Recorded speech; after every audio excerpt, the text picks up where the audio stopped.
Mr. President, honored delegates, ladies and gentlemen, we meet here in an hour of grief and challenge. Dag Hammarskjöld is dead, but the United Nations lives.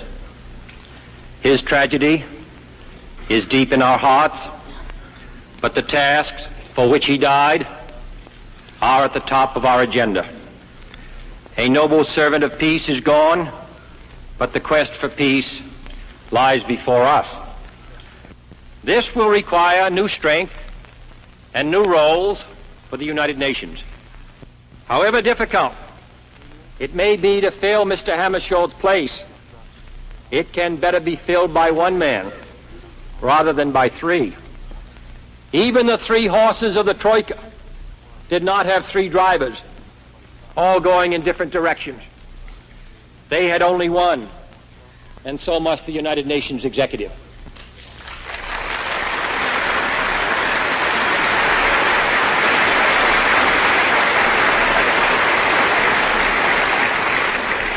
Today, every inhabitant of this planet must contemplate the day when this planet may no longer be habitable.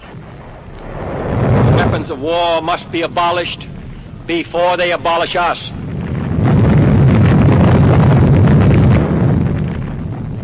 The risks inherent in disarmament pale in comparison to the risks inherent in an unlimited arms race.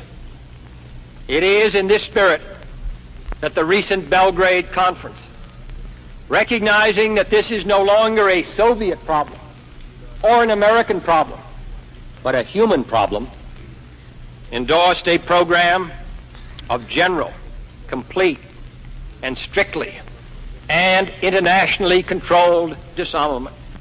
It is therefore our intention to challenge the Soviet Union not to an arms race, but to a peace race, to advance together, step by step, stage by stage, until general and complete disarmament has been achieved.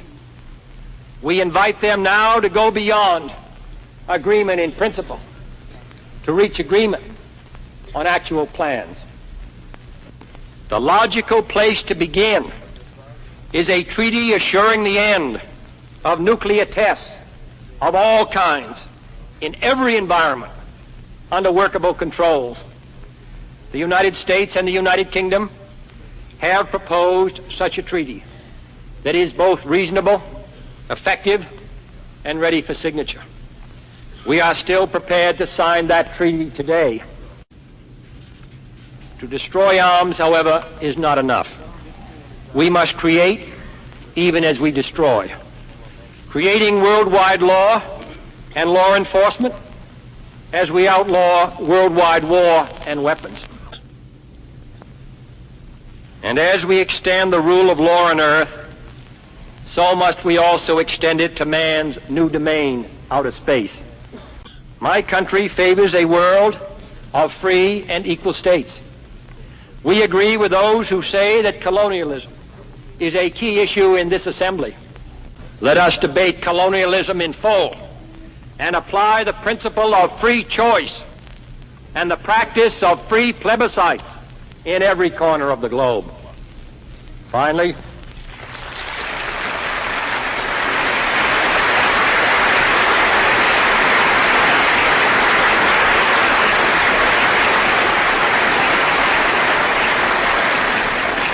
as President of the United States, I consider it my duty to report to this assembly on two threats to the peace.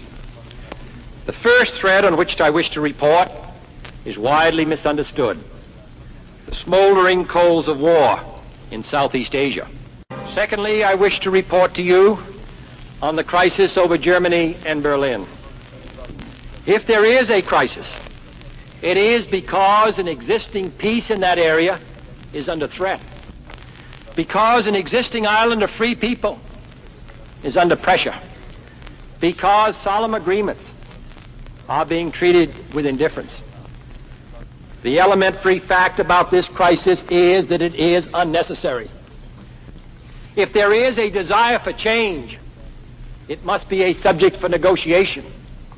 And if there is negotiation, it must be rooted in mutual respect and concern for the rights of others. President Kennedy pledges his nation's help to save coming generations from the scourge of war.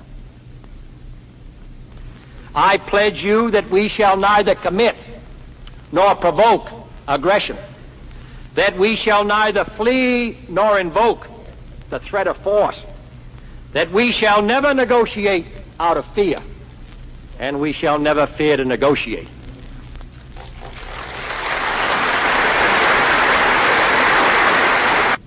And it is in the light of that history that every nation today should know, be he friend or foe, that the United States has both the will and the weapons to join free men in standing up to their responsibilities.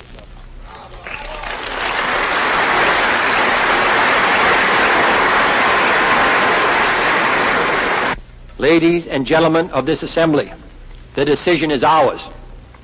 Never have the nations of the world had so much to lose or so much to gain.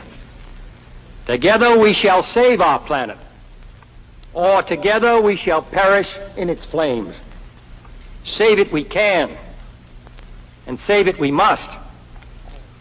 And then shall we earn the eternal thanks of mankind, and as peacemakers, the eternal blessing of God.